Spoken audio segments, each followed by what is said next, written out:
Hello friends, मैं संध्या आप सभी के स्वागत करती हूँ स्टडी करिकुलम में।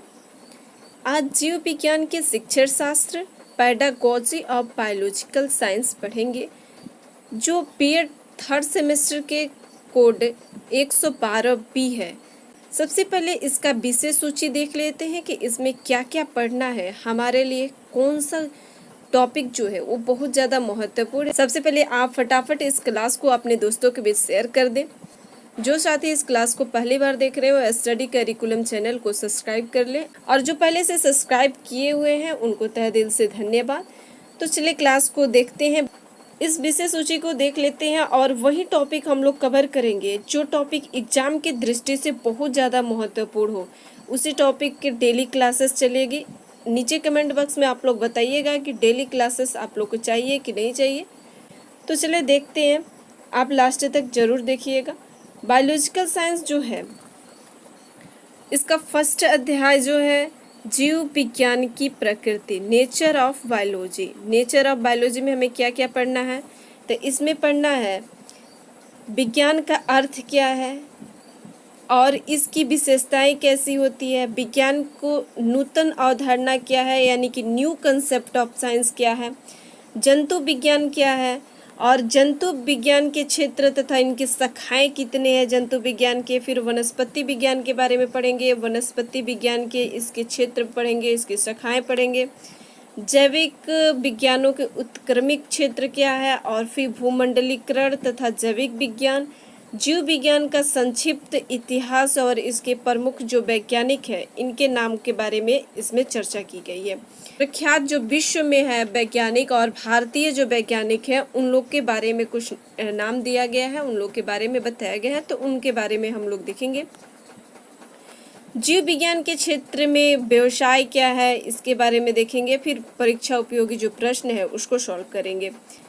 दूसरा इंडेक्स है विद्यालय पाठ्यक्रम में जैविक विज्ञान को सम्मिलित करने का औचित्य क्या है, किस लिए इसको सम्मिलित किया गया है, इसके बारे में देखेंगे कि इसका विद्यालय पाठ्यक्रम में जैविक विज्ञान के स्थान क्या है, फिर जैविक विज्ञान के क्षेत्र उनके व्यवसाय क्या है, फिर जीव विज्ञान का महत्व एवं लाभ के बारे में देखेंगे। इसकी पाठ्यचर्या जो है एनसीएफ जो है 2005 के बारे में एवं इसकी जैविक विज्ञान की शिक्षा के बारे में चर्चा करेंगे। तीसरा जो है जीव विज्ञान शिक्षण के सामान्य उद्देश्य क्या है, जीव विज्ञान की जो शिक्षण है उसके सामान्य उद्देश्य क्या है, general AIIMS of biology teaching. फिर जीव विज्ञान शिक्षण के प्रमुख उद्देश्य क्या है, परीक्षा उपयोगी जो प्रश्न है उसको सॉल्व करेंगे। जीव विज्ञान शिक्षण के व्यवहार परक उद्देश्य, शैक्षिक उद्देश्य क्या है, विषय शिक्षण के उद्देश्य क्या है, शैक्षिक उद्देश्य के अर्थ क्या है, उद्देश्य और पर्याप्त उद्देश्य में अंतर, शैक्षिक उद्देश्य की आवश्यकता, फिर उसके वर्गीकरण के बारे में देखेंगे। रॉबर्ट मेनर की विधि जो है इसके बारे में 1962 में क्षेत्रीय विद्यालय महाविद्यालय मैसूर की विधि जो देखेंगे। और फिर जीव विज्ञान शिक्षण के शैक्षिक उद्देश्य, प्राप्त उद्देश्य को व्यवहारपरक उद्देश्य के रूप में लिखना, फिर उसके बाद से यहाँ पर उद्देश्य अंतर दिया गया है। इस टॉपिक से बहुत कम क्वेश्चन बनेगा। अनुदेशन के लिए जीव विज्ञान की प्रमुख विधियां देखेंगे और इसमें व्याख्यान विधि, प्रयोगशाला विधि, अन्वेषण प्रणाली और प्रोजेक्ट विधि के बारे में। ऐतिहासिक विधि क्या है, फिर उसके बाद से प्रदत्त कार्य विधि, डाल्टन विधि में हम लोग देखेंगे। आगमन और निगमन, इस टॉपिक में आगमन और निगमन किसी भी आप सीटेट की एग्जाम देंगे या स्टेट यूपी टेट किसी भी तैयारी कर रहे हैं तो उसके लिए भी उपयोगी है आगमन एवं निगमन विधि जो है। तो इस पर हम लोग फोकस करेंगे आगमन और निगमन विधि के। और पहले जो ये टॉपिक है ये फर्स्ट वाला टॉपिक पे के बारे में भी हम लोग पढ़ेंगे। जो जो महत्वपूर्ण है इस टॉपिक में ना उस टॉपिक के बारे में हम लोग पढ़ेंगे और फिर देख लेते हैं कि इसका इंडेक्स क्या क्या कह रहा है। 6 में है जैविक विज्ञान शिक्षण के लिए किस प्रकार उपयोगी है, प्रमुख शिक्षण का इसका प्रतिमान क्या है और इसकी जो महत्व है, अर्थ है, इसके विशेषता क्या है, तत्व, इन सब के बारे में देखेंगे। फिर जैविक विज्ञान शिक्षण के पाठ्य सहगामी तथा अनौपचारिक उपागम क्या है, जैविक विज्ञान के जो शिक्षण के पाठ्य सहगामी इनके अनौपचारिक अनौपचारिक उपागम क्या है, फिर विज्ञान भ्रमण के पर्यटन, विद्यालय वाटिका बगीचा उद्यान, फिर जीव विज्ञान के क्लब, जीव विज्ञान के संग्रहालय, एक्वेरियम, हार्बेरियम और फिर उसके बाद से वाइबेरियम तथा टेरेरियम के बारे में देखें। फिर जीव विज्ञान की परियोजनाएं क्या है इसके बारे में देखेंगे। और फिर विज्ञान मेले जो प्रदर्शनियाँ है। 8 नंबर जो है विषय वस्तु विश्लेषण तथा शिक्षण बिंदु का निर्धारण। विषय वस्तु का विश्लेषण करना और शिक्षण वस्तु का जो निर्धारण है इसके बारे में देखेंगे। शिक्षण बिंदुओं का निर्धारण करना, फिर शिक्षण हेतु नियोजन, शिक्षण हेतु नियोजन की आवश्यकता, तत्व और शिक्षा शास्त्र के विश्लेषण, इन सभी टॉपिक को देखेंगे हम लोग। विश्लेषण के सोपान क्या है, सोपान और अंतःक्रिया, शिक्षा शास्त्रीय विश्लेषण का उदाहरण, योजना के प्रारूप। 9th ने स्वनिर्मित उपकरण तथा शिक्षण सहायक साधन। स्वनिर्मित उपकरण तथा शिक्षण सहायक जो साधन है इसके बारे में प्रस्तावना, फिर स्वनिर्मित उपकरणों की आवश्यकता तथा महत्व, इसकी उपकरणों की महत्व देखेंगे। फिर भारत में अल्प व्ययी साधनों का किया गया कार्य, ये दृश्य श्रव्य साधन भी बहुत ज़्यादा महत्वपूर्ण है, इसके बारे में भी हम लोग देखेंगे। शिक्षण विज्ञान शिक्षण में श्रव्य दृश्य उपकरणों का महत्व है। सहायक सामग्री के उपयोग उपकरण देखेंगे। रेडियो, ग्रामोफोन, टेप रिकॉर्डर, दृश्य उपकरण जो होता है वो सैमपट, चित्र, मानचित्र, सैमपट, चित्र, रेखा चित्र, चार्ट और मॉडल आदि का प्रयोग किया जाता है। बुलेटिन बोर्ड का प्रयोग किया जाता है किसमें, तो दृश्य उपकरण में किया जाता है। फिर जादू की लालटेन, चलचित्र, टेलीविजन, कंप्यूटर आदि के दृश्य में किया जाता है।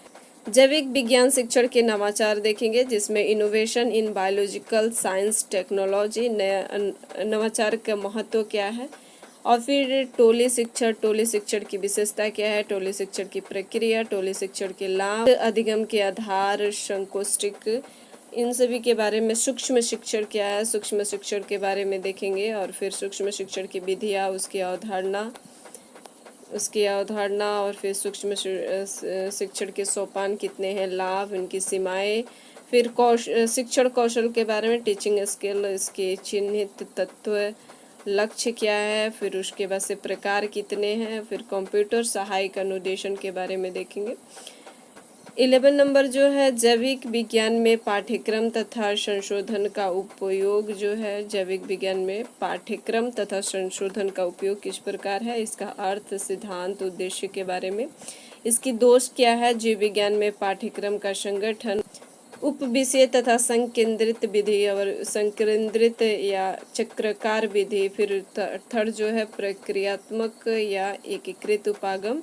जीव विज्ञान में वर्तमान पाठ्यक्रम क्या है उसके बारे में, कक्षा 9 के जीव विज्ञान, कक्षा 10 के जीव विज्ञान के जो वर्तमान पाठ्यक्रम का आलोचनात्मक मूल्यांकन है इसके बारे में। फिर प्रयोग कार्य के प्रोजेक्ट कार्य, इन सभी टॉपिक को देख लेंगे थोड़ा बहुत। और फिर जीव विज्ञान प्रयोगशाला, इसमें जीव विज्ञान प्रयोगशाला के अर्थ क्या है, प्रयोगशाला के महत्व, जीव विज्ञान के प्रयोगशाला का स्वरूप, जीव विज्ञान के प्रयोगशाला का विभिन्न प्रकार, उनके संगठन, प्रशासन और सावधानियाँ किस प्रकार के बरती जाती है। और प्राथमिक उपचार, बक्सा और प्रयोगशाला विधि।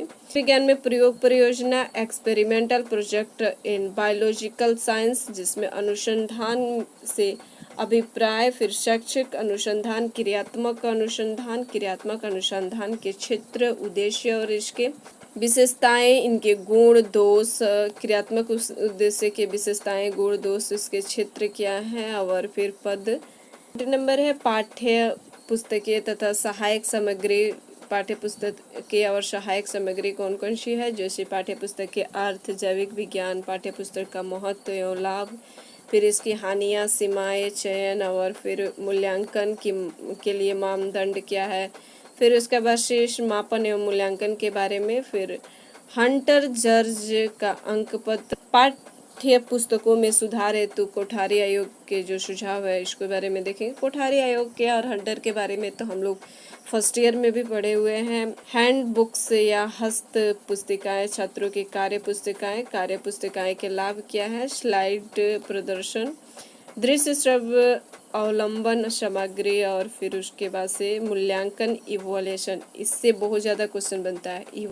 इवोल्यूशन जो है वो वेरी वेरी इम्पोर्टेंट है, और इसका देखेंगे कि अधिगम, उपलब्धि, मूल्यांकन की आवश्यकता क्या है, और मूल्यांकन की परिभाषाएं, इसके गुण, कार्य, इनके सोपान क्या है, महत्व, और फिर उसके बाद से प्रकार के बारे में, इसकी विशेषताएं, स्तर कितने हैं, और मापन और मूल्यांकन में अंतर क्या है। मापन और मूल्यांकन के अंतर बहुत ज़्यादा पूछता है, इसके बारे में देखेंगे।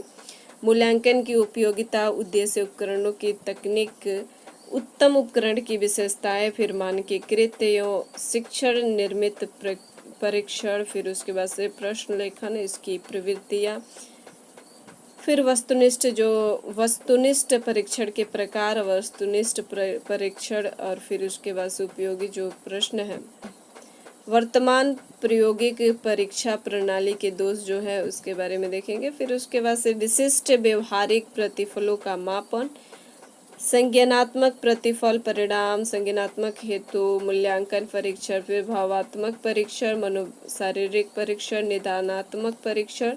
यह भी बहुत ज़्यादा इम्पोर्टेंट है कि निदानात्मक परीक्षण ऐसे करके टॉपिक पूछता रहता है। ऑब्जेक्टिव टाइप क्वेश्चन में भी बहुत ज़्यादा पूछता है क्वेश्चन कि निदानात्मक परीक्षण क्या है, कौन उसमें ऑप्शन दे देगा, और फिर उसके बाद से पूछेगा कि निदानात्मक परीक्षण के उद्देश्य क्या है।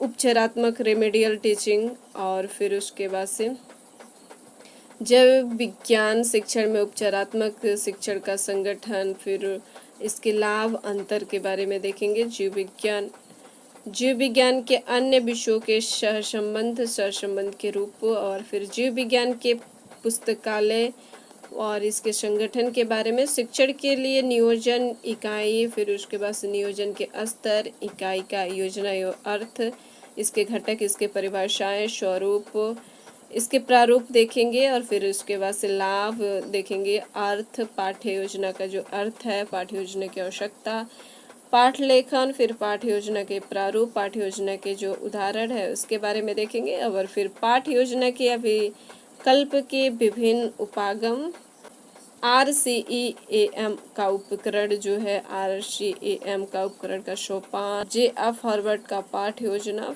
सूक्ष्म पाठ्य योजना, या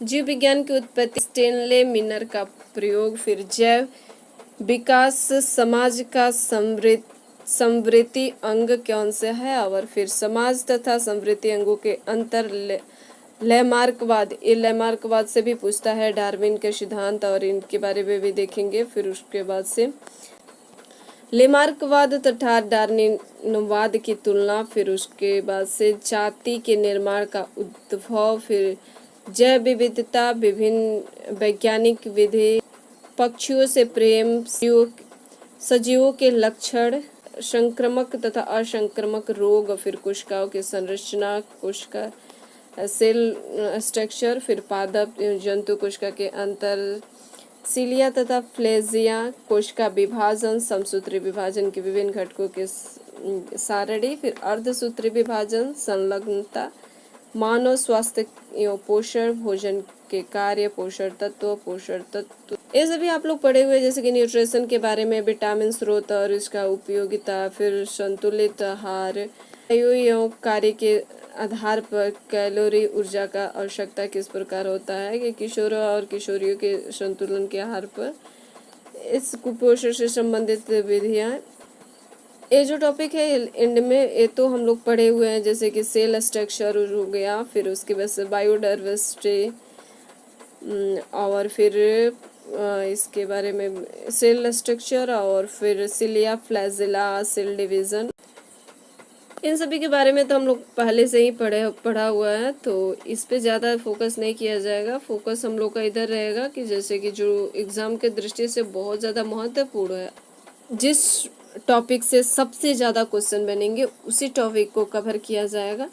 और अगर आप बीएड के डेली क्लास चाहते हैं तो नीचे कमेंट बॉक्स में बताएं और क्लास को सभी ग्रुप में शेयर करें। अंतिम तक क्लास देखने के लिए आप सभी को धन्यवाद। अब मिलते हैं हम लोग नेक्स्ट क्लास में।